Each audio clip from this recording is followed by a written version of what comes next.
Well, hello everyone, Seth Campbell here. Welcome back to Segway Plays The Legend of Zelda The Wind Waker. In the last episode, we made our way through the Tower of the Gods, fighting many trials with statues that came alive, some of which were our friends and some of which tried to kill us. But anyway, we are now here at the boss door, and given that this is a trial set by the gods, it's sure to be something difficult. So here we go.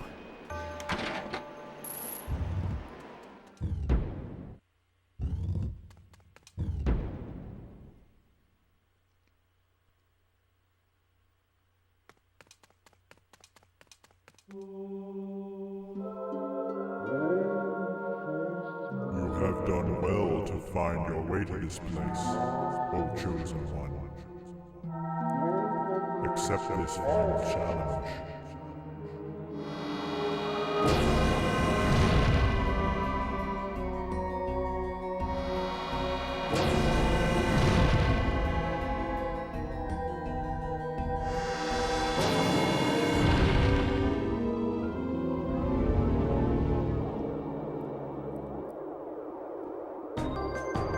Yeah, it would seem that the gods have sent Andross to test us. Seriously, this is Godhan, or Godhan, however you pronounce it. And it is a floating head and hands. Now, I want to talk about the music of this fight. Just pay attention to it. It has like an Emerson, Lake and Palmer feel to it, sort of like prog rock based on classical. And Koji Kondo has talked about how Emerson, Lake and Palmer is one of his favorite bands and biggest influences. And I think in all of the games that he's composed for, this is the music that exemplifies that the most. Just listen to this counterpoint for a second as I run around here and try not to die.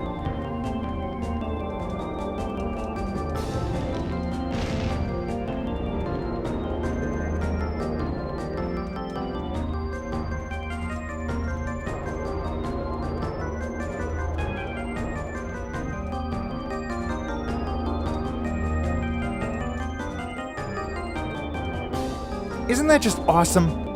And we're not done with it yet. But first, let's take on this battle. Now, it's a known secret that you can actually hide in the doorway and you're essentially invincible, but that's cheating.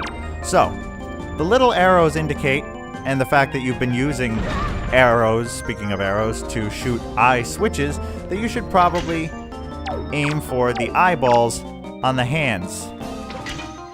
Now, remember what I said in the last episode about how I didn't know how to L-target as a kid. I did this entire battle and all its components without L-targeting, which means I was doing this, and you cannot move when you're not L-targeting.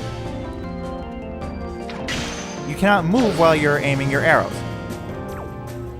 But if you hit the hands, and so anyway, it was so much more difficult than it needed to be. But anyway, once you knock out the eyes on the hands, they kind of hang limply there, and the head gets into the game. And if you notice, as soon as that happened, the music changed. It's now like this organ and harpsichord instead of an EP lead. And it's doing these dissonant, jazzy chords. So it totally changes the mood of the battle. I love everything about this fight, except when I was a kid, I didn't love the fact that it was so difficult to hit the eyes on the head or the hands because I didn't know how to L-target, and that made it so much harder than it has to be. But anyway, obviously you don't want to get hit by these beams. So,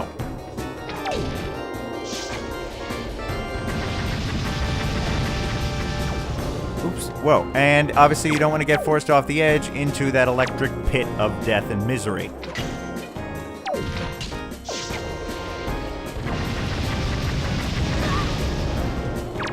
So, just basically run whenever the eyes are closed, and then hit them when they fall. And now, one last time, notice the music. The drums have totally died down because the head is no longer flying around. And obviously the mouth opens, and just like the Armos Knights, you just throw a bomb in there. Okay, great. Yeah, we know that. But now the music is back to the way it started because we're back in that phase. forgive me for going on at length about this, but I'm a musician. I find this awesome, okay? And I think you get the sense of how this battle works. Now, there is something I want to show, just because it's so weird. You know how I've showed you that in previous battles, if you... Well, you haven't had to use consumables in previous boss battles, so in this one you have arrows. Now you think, okay, so if you run out of arrows, there are probably pots or grass or something like there were in other battles. But there aren't. So what happens if you run out of arrows? I want to show this because it is very unique. Let's use that. And because as a kid, as I said, trying to do this without L targeting, I ran out of arrows a lot. Yeah, that's what happens. He shoots an extra bundle of arrows out of his nose. Now, that is disgusting, except for the fact that you realize, okay, this thing is basically sort of a robot, so it probably doesn't have a lot of inner nostril fluid. Okay, yeah, gonna get zapped here, yep. And second, you know, you really don't have a choice, because this is a robot designed by the gods that's trying to kill you, or at very least trying to test you. So, you need arrows, you take the arrows. And the interesting thing is, you go through the battle cycle, and now the hands will be, instead of just hanging limply, the longer it takes, the hands will become active again. So you want to watch out for them. Head drops, throw a bomb into its gaping mouth, and boom! Smoke comes out of his ears and nostrils. And it looks like I'm going to run out of arrows again at some point.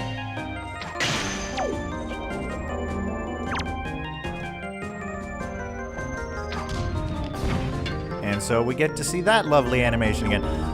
It is kind of mind-boggling to me that of all the ways, like, no, we could have pots around the room or something, some form of, plants that can regrow, so if you keep running out of arrows, you can get more. But no, they decided, someone at this developing meeting said, I've got an idea. Let's have him squirt a bundle of arrows out of his nose. And everyone else at the table said, yeah, let's go with that. It's quite bizarre, really. I'm not objecting, mind you. It's just, it's interesting to think about, and this guy's having a field day with me here. Oh, no. No, uh-oh. Now again, remember, I did all this without L targeting as a kid, so trying to latch onto the eyes in the head is really difficult. The hands, okay, you can kind of do it, but the head, it's really tough. More arrows, thank you very much. I guess it's a theory it works because, again, this is a test from the gods, but they want to be fair.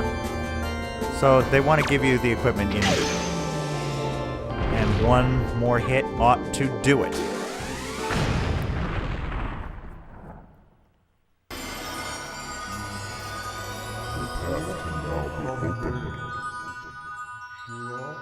O chosen one, what will now come to pass is tied to your fate, to the path that you have chosen. Go forward with caution.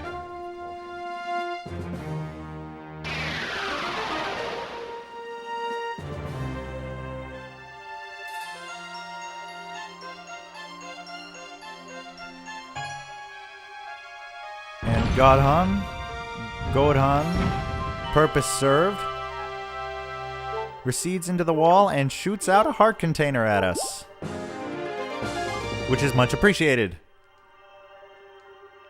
Now before we go, I'm going to do something that seems a little bizarre, but I'm just going to save us time.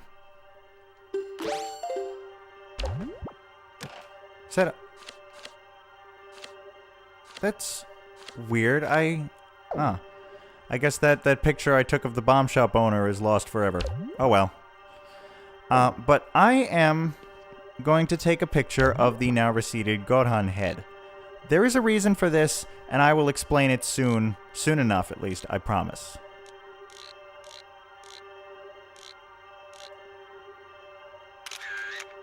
Smile! Yeah. I guess I forgot to save the one of the bomb shop owner. Because it defaults to, do you want to save this pictograph? Defaults to no, so I guess that's what happened.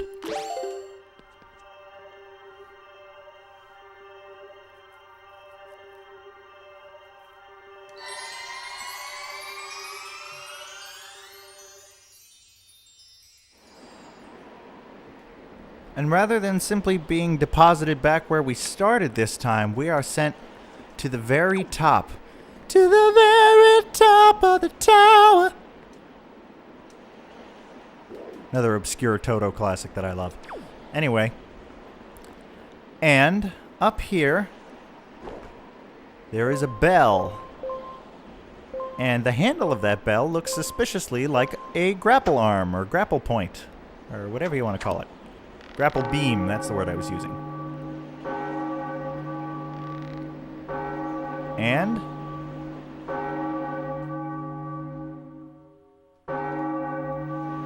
as we ring the bell, let's see what happens.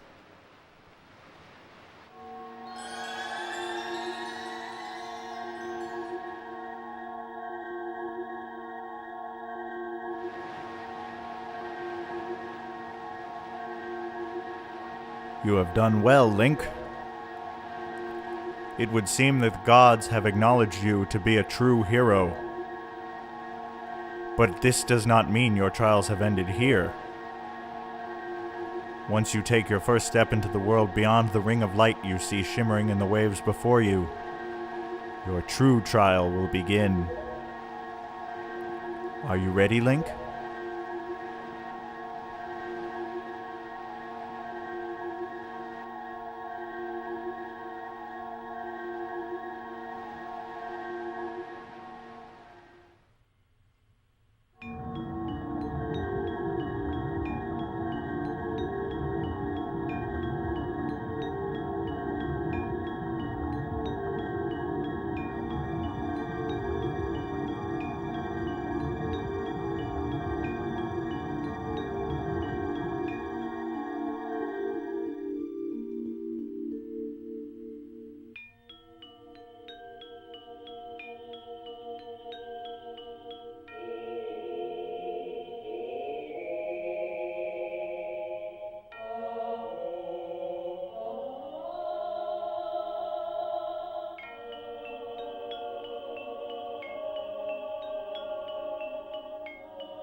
You are probably wondering where we are, aren't you?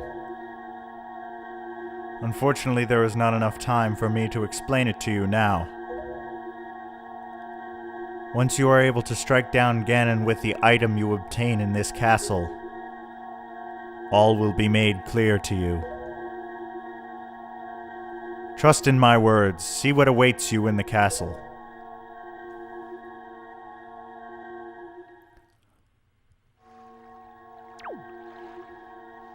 Well, this is certainly something.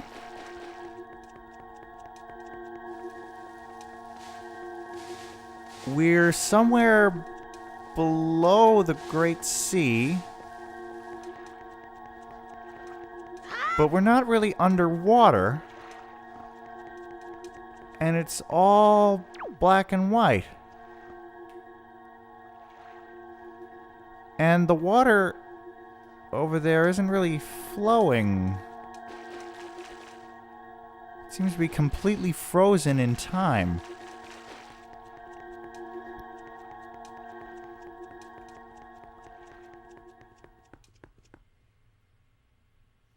But according to the King of Red Lions, there's something in this castle. Uh-oh.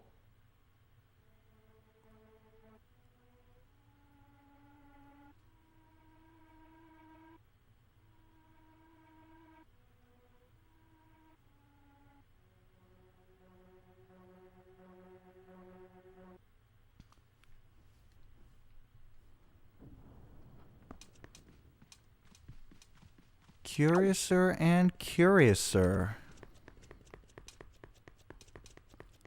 There are a lot of monsters in here, but they too seem to be completely frozen. And it highlighted a couple of pictures there. Which wall are they on? They're on this one. That band of people looks vaguely familiar.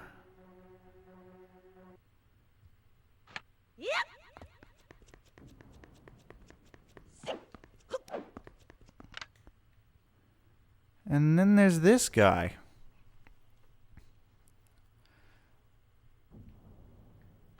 So exactly what is going on here? Well, apparently there's an item somewhere that we need. Hey! All right, Link. I'll need you to listen to me for a moment. The item you seek is hidden somewhere in this castle. To find it, you must find the entrance to the basement. But that entrance has been blocked by a mighty threshold, firmly sealed to prevent evil from ever gaining access. Do you know where to search and what you must do to open the hidden way? You will find a clue in the shape of the herald near where we arrived at the castle. Yes, we've been seeing this 3-triangle pattern everywhere. So that probably has something to do with it. There's a statue there that resembles the drawing of the legendary hero. So, we have this 3-triangle shape, and then there are 3 triangle-shaped blocks here. So perhaps if we recreate the shape with these blocks, something good will happen. Of course, because these blocks are triangular, you can't just push and pull them in the same fashion as the regular square blocks, because they will keep turning at these angles. So this can be a little tricky, depending on which part of which side you grab it on. It can go in a few different ways, and it's kind of unpredictable. And to make matters worse, there are these little raised sections of floor that you can't pass over.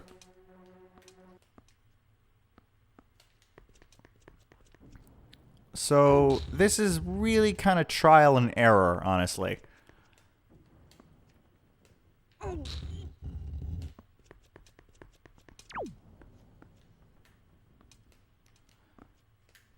And of course it doesn't help that the R button is also crouch.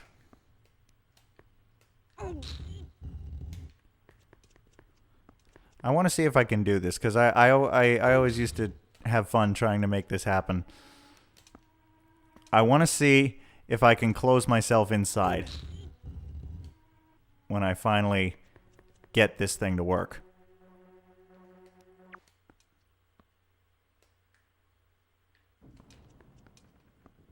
It's weird where it lets you push and pull. It's like I said, kind of unpredictable, a little messy.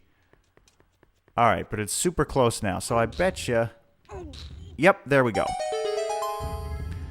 You don't accomplish anything by getting yourself stuck inside. I just find it funny.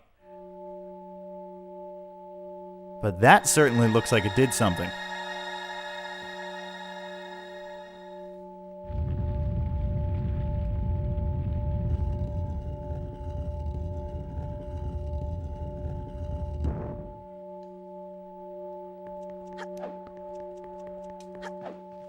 Well, that moved the statue, and that would look like a way to the basement.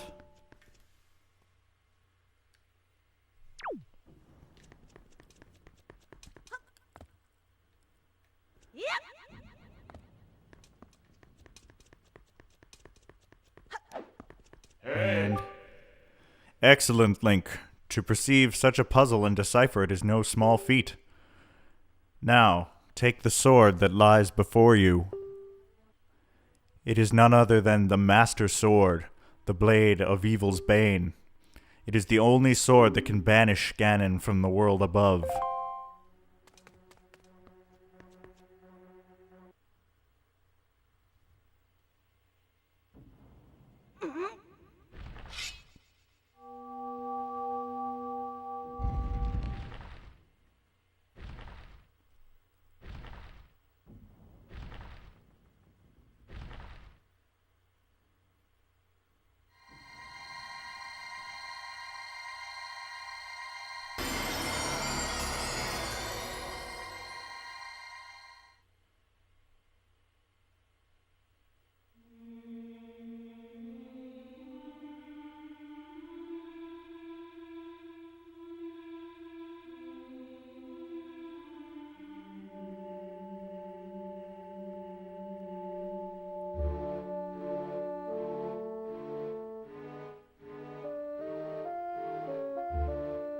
And now that we have drawn the sword,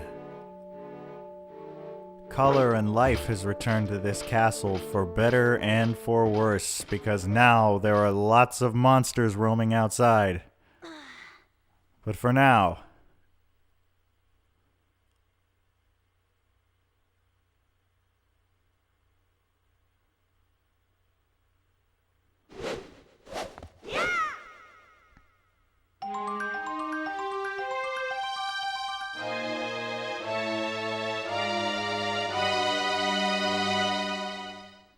you got the Master Sword, the legendary blade with the power to repel evil, once wielded by the legendary hero himself.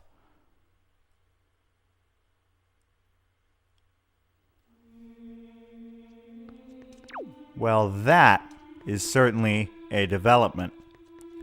A couple things I want to address in this room here. One, when I was a kid, I was convinced you were going to have to fight these things, especially when they started moving and dropped their swords towards you. It was a huge relief that you did not have to. The second one is these stained glass windows. Well, there's that triangle symbol we keep seeing. And then there are these characters.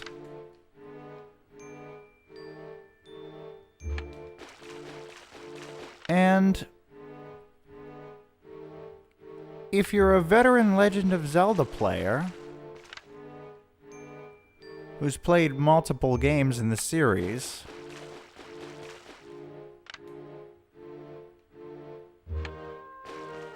then these characters depicted in these beautiful, colorful stained glass windows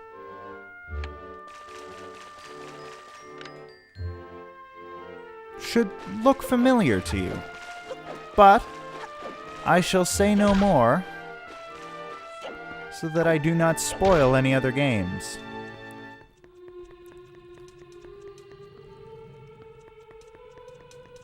So that's the good news. We got the Master Sword. The bad news is that there are now a lot of enemies roaming around this castle. So, we have some cleanup work to do. Probably best not to leave them here if this place is supposed to be a secret. And there are lots of Dark Nuts now. The good news is, we can get Knight's Crests from them. And Moblins, we can get skull necklaces.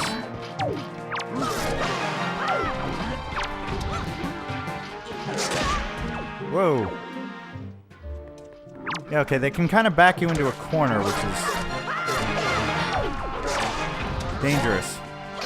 But the interesting thing is, like I said, much with the bombs, when you're out at sea and there are cannons launching at you, it doesn't necessarily matter what hits something, in that if an enemy swings its sword and hits another enemy, that will count as damage against the enemy that it hit. So you can kind of use the crowded areas to your advantage a little bit.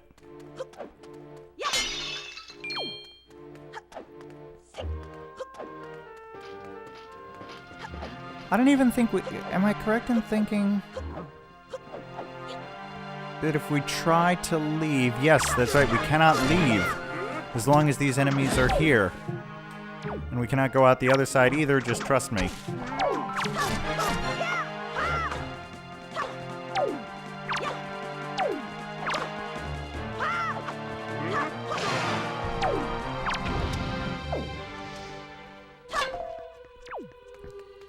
So, basically, we need to clear out all of these enemies that have taken up root and were frozen in time for who knows how long in this here castle. These Dark Nuts are a little tougher. You see there that the Dark Nut swung his sword and he hit the Moblin, so the Moblin took damage, which is good.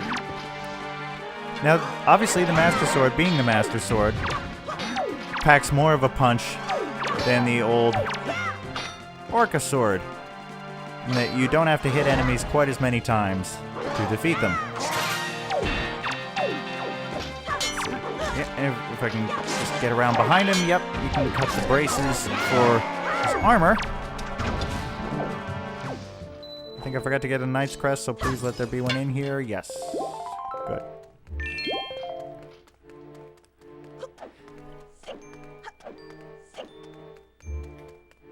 See, yep, there's more.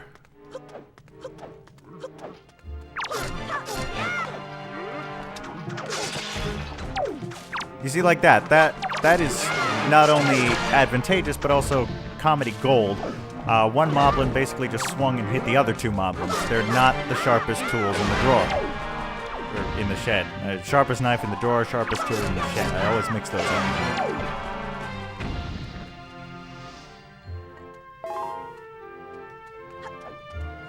And because the doors have not opened, that means that there's still more. But let's take a look at this picture again now that it's in full color. Still strikes me as strangely familiar, this group of people in some way.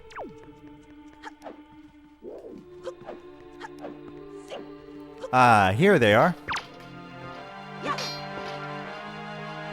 So yes, when they have a shield, they're even harder to attack without using the timed A-button strikes.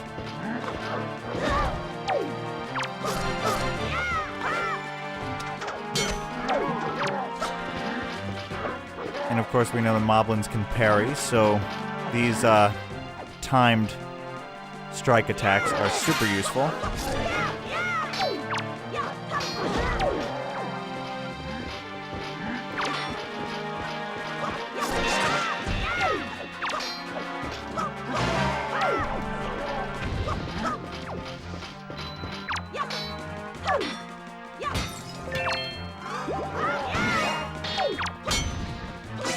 A lot of times, if you do the strike that removes their helmet, that'll put you behind them in prime position to cut the braces on their armor without having to do another time strike.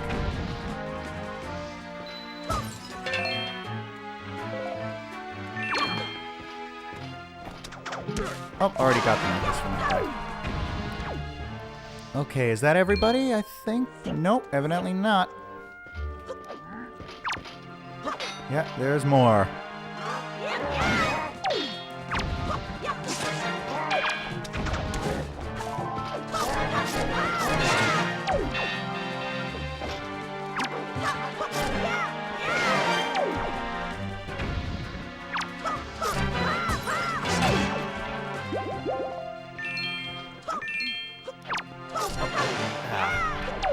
Yep, there we go. And I think there's just the one Dark Nut left, it looks like. This should be it. Oops. Yeah, you don't want to get hit by those swords.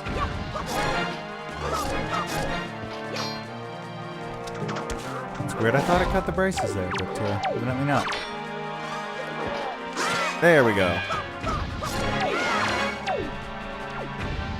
I think that should be everybody. I thought that was everybody. There's another one around. Yep, there he is. I believe there are 7 total Dark Nuts down here. I don't know about Moblins. I'll explain why I know that number in a moment.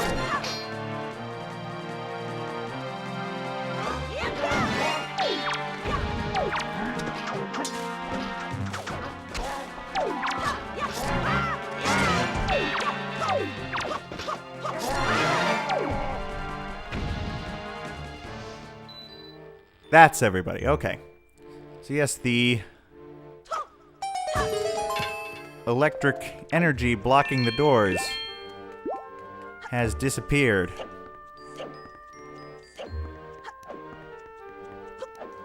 So let's check out what's out this other side real quickly.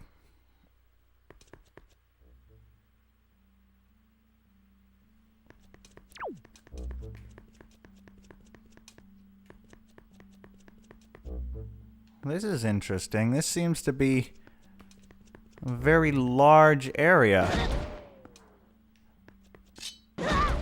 But there is some sort of energy barrier that does not hurt us, incidentally, but will keep throwing us back, so we can't go any further.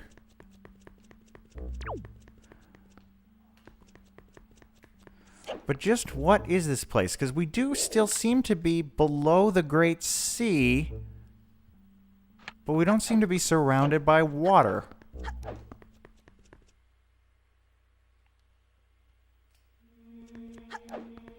Well, let's go back to talk to the King of Red Lions.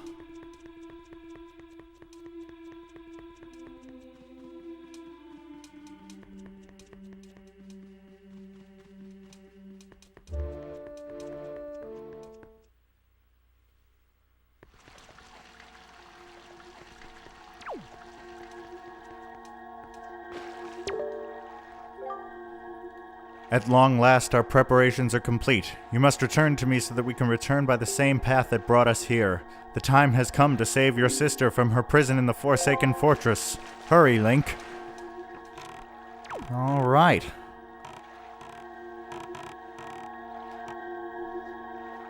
So we sail into the light.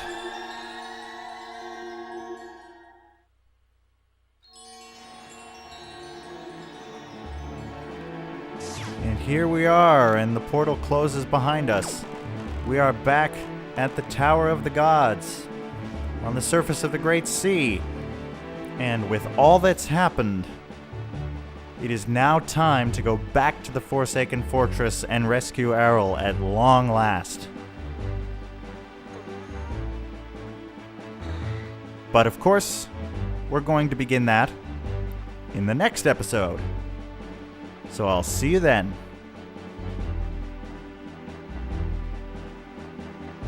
Oh, one last thing before I forget. The reason I said I think there are 7 Dark Nuts is because I believe if you maximize your efforts and you don't miss any... Oh, wow. Okay, I have 10 Knight's Crests. I thought you could only have 9 Knight's Crests at the end of the castle battle there. That's weird. This is the first time I have ever gotten 10 by the end of that. So I guess I got one somewhere else in the overworld that I missed. Anyway, now we'll call it here, and I'll see you in the next episode.